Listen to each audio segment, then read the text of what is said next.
Me shumicë votash Këshilli Bashkiak i Shkodrës e kaloi rendin e ditës për këtë fund muaji.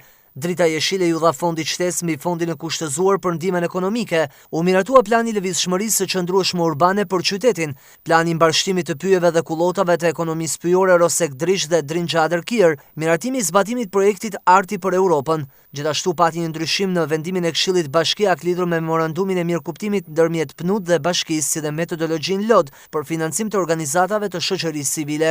Strehimi emergjent për 2 familje në banesat sociale me qira pranish konviktit të veterinarës, si dhe dhënje ndihmës financiare për dëmet shkaktuara nga zjarret. Pas kalimit të rendit të ditës, këshilltarët Bashkiak folën mbi problematikat dhe shqetësimet e marra nga komuniteti, ndërsa nuk munguan përplasjet dhe akuzat politike mes të djathtëve dhe përfaqësuesve të bashkisë.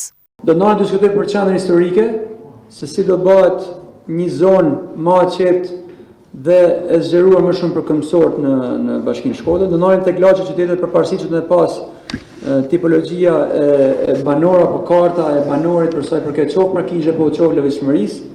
Do lanet tek siguria, që është një problem më të madh dhe në bazë studime dhe në bazë parashikime se cilat janë disa mënyra kryesore që kanë dhe probleme për sa i përket sigurisë dhe si duhet ndërhyet.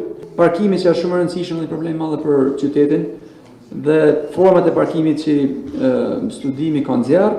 Ky plani për dekurajimin e lëvizjes me mjete në qendër qytetit shkon kundër ndoshta iniciativave të fundit dhe lejeve që po jep Këshilli Kombëtar i Territorit dhe ujrave për ndërtesa shumë kaqe në qendër të qytetit dhe në qendrën e Livojës. Bulevardi Mehmet Pash Plaku është një rrugë, e kam shtruar dhe herë tjera këtë çështje, që ka 5 shkolla dhe kopshte dhe gjatë orareve të mjesit dhe drekës që dalin këto nxënës, ka një trafik tepër të rëndom për qytetin.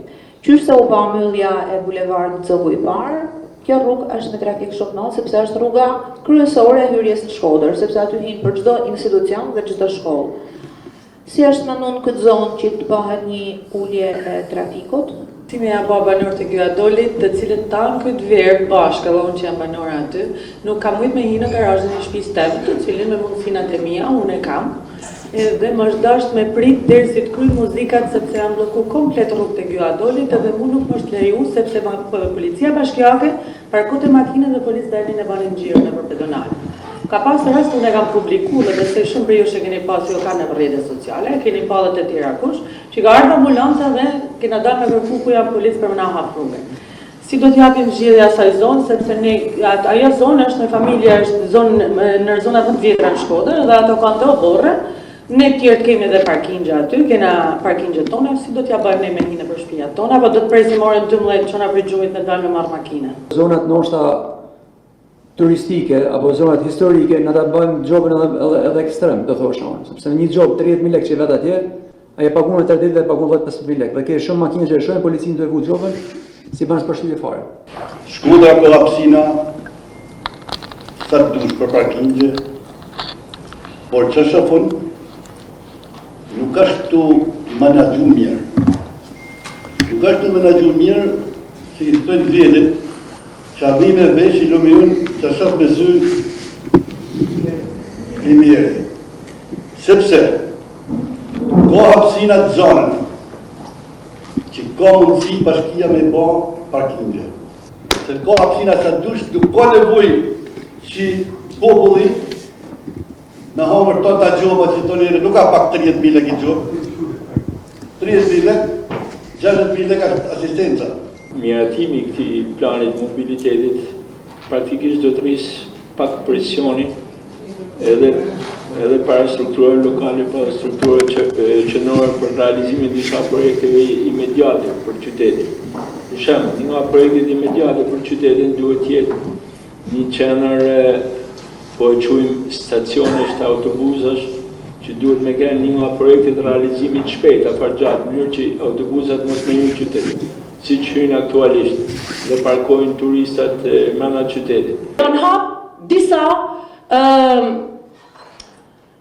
gropa investime që ju i qunin, por që në fakt ju hapni gropa në për Shkodër dhe nuk i mbyllni kurrë. Rruga Don Bosco, e dim shumë mirë që aty janë disa shkolla, është edhe një qendër për fëmijë, një qendër gjithashtu rinore, qendra Oratori Don Bosco, dhe aty është një kaos Dhe ato punime nuk po përfundojnë kurrë, sepse aty punohet një ditë, 10 punohet.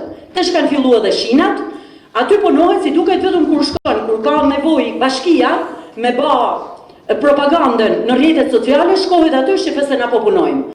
Janë hap rreth rrotullimin Dobraç, rreth rrotullimit e policia. Nuk shef njërin botë aty të punu. Dhe ju hapni dhe i bani gjitha këto që avash si me thonë, të vinë koha për zgjedhje dhe i përdorim na. Shqipe na se jena aty bë këto investimet. Se keni strategji ju në fakt. Nuk e bani sot, keni kohë që je bani. Para rreth 2 muajsh apo një ndërhyrje në bulevardin Mehmet Bash Plaku.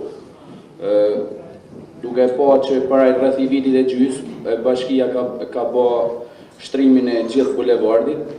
Bëhet një ndërhyrje OSHE-s, me sa duket nuk kontakton me bashkinë për se mundet më baja ndërhyrje mund të ishte bë edhe përpara, por apo ndërhyrja është prish asfalti dhe hala nuk është marrë, nuk ka rregulluar, nuk ka shtruar me asfalt, ndërkohë që është rruga që ka trafikun më të madh është hyrja e Shkodrës dhe